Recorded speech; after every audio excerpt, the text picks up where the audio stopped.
We the people, remember that?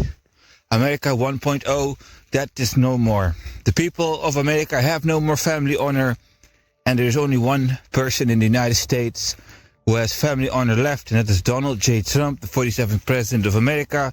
That is the will of God for the United States.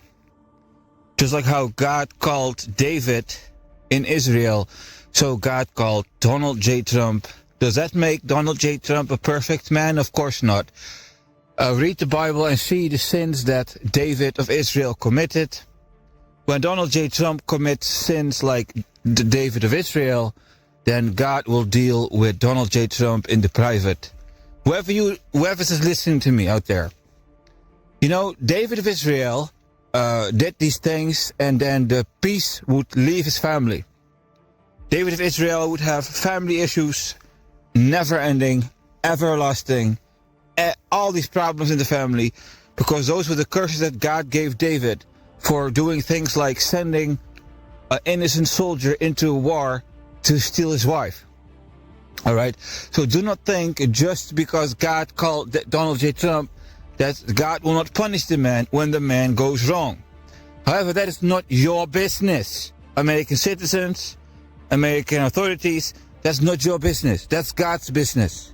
So if you believe in God, then you have to understand that judging Donald J. Trump is God's business. Ladies and gentlemen. So I want to talk with you about this, I don't know if I can call it a prophecy. I don't know. Prophetic foresight, knowing that the defeat of the United States of America is an inevitability. I don't know if that is prophecy. In the traditional sense, maybe not, but it is prophetic foresight. So it is in the prophetic, yes. And that message has woken up the United States, going into the self-defense immune system mode. And the terror of God fell upon the United States. Good. And everyone is waking up by force if necessary. So America is adapting. So I'm watching a little bit. Okay, are we still in danger? You have to understand me properly. People of the United States, authority of the United States, political roundtable of the United States, and Church of the United States. There's also an element of personal honor involved. If I would prophesy wrongly or get defeated, well, that would be a humiliation. I don't know if you want to be defeated by Russia. No, I don't want to be defeated by Russia. It's a personal thing here. So I have personal honor to defend, and that's what I'm going to do right now. So I try to figure out if we're still in the danger zone. So I have my ways of seeing the future, and I just couldn't do it. I'm trying and trying. I just can't do it.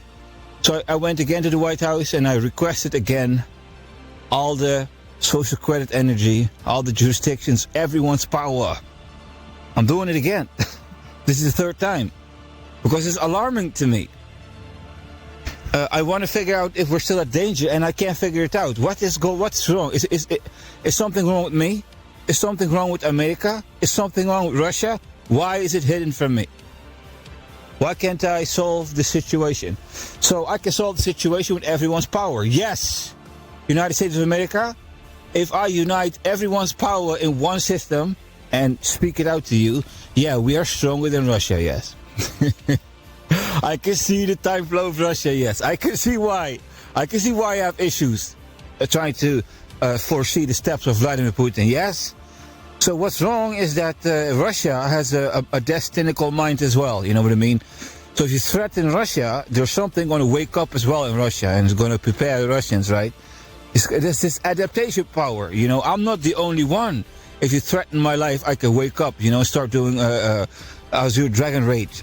If you threaten someone, powers can wake up also in Russia. So those powers have woken up in Russia. So the Russians have become stronger, yes, in adaptation to what we're doing in the destiny of the United States. And that's why I was having difficulties foreseeing their steps, like how I foresaw their steps. Okay, so Russia is adapting to what we're doing in the destiny of the United States. So if Russia is a formidable opponent that should not just be shoving aside like, okay, now we adapted and now we don't have to worry about Russia anymore. No, that's not the case. That's not the case. Russia has adaptation power. I mean, Vladimir Putin also don't want to face humiliation, you know what I mean? Russia has a church as well. You know, you don't know what's happening over there. Stay aware of that, all right? So What is the reality? No, Russia is no longer destined to take over the White House. No, we're no longer going to be exiled out of the Central Command, Presidential Command of the United States of America. But yes, it could be that Russian soldiers and Russian aggression and stuff like that will enter the destiny of the United States and will do damage. Because the individual people, we the people, right? We the people have bad karma. The difference is the political cycle of the United States overcame the bad karma. That doesn't mean that every individual in the United States, right? So we're talking about endgame United States, and we're talking about something going to happen whereby you are going to be reminded what that means, endgame United States. Something is going to end you. You know what I mean? There is a destiny where stuff is going to enter the United States to bankrupt you or to put you out of power or, you know, to end the timeline for you. So the timeline is still ending. The generational blessings of the United States of America are over. We the people are spiritually bankrupt. Every single one of them. I'll show it to you. Seth Roth went online on the television and started saying stuff like urgent prophecy. You know, urgent prophecy is like mandatory viewing. Then you're using the name of God and the power of God to try to get people to watch some video material, like how the state would put out something on mandatory viewing.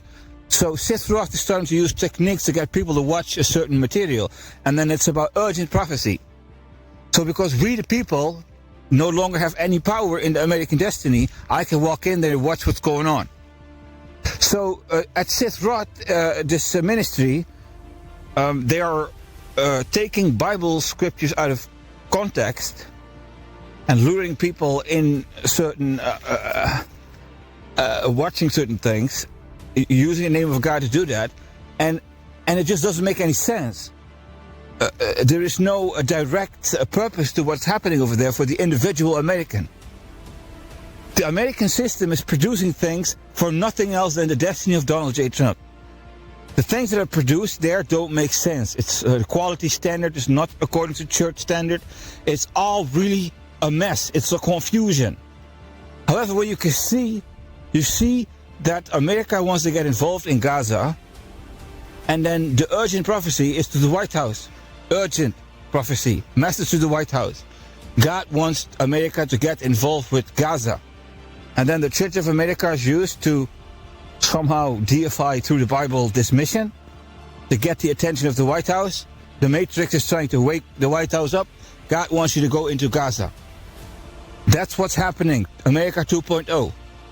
The people of America do not know that God is instrumenting them like that. But I can see that. So America 2.0 is completely different than the past of America. It is a little bit of a puzzle to understand the will of God in the new America. So it is also a little bit of a puzzle to understand how many people will die in a war when Russia shows up for America. All I can say is that Russia will not take the White House. Russia can still bring a certain amount of damage to we the people, whereby we the people understand that God is not happy. But the damage was going to be way bigger. Okay? So, am I saying that if the White House goes wrong again, that we cannot become accursed again? Sure you can. You have to find the boundaries. The political class of the United States has to stay in this, what it is now. And then this prophecy of the imminent and inevitable defeat of White House is no longer valid. But the American people need to watch out, because they can still be subjected to certain forces that will dethrone them, or destabilize them, or erase them. That is between them and God. Alright? So, today, in the Central Command of the United States, with all the power given to me to see if we are in danger, I can tell you two things. Yeah, we're in some kind of a danger. But if I use the power of America, I can overpower Russia very easily. Does that mean that Russia cannot do any damage? Russia can do a lot of damage. But Russia one-on-one versus America is no. America will not be defeated under this condition. And yes, God wants the United States to get involved in Gaza. It is not just God wants it. It is something like God's taking this thing personal.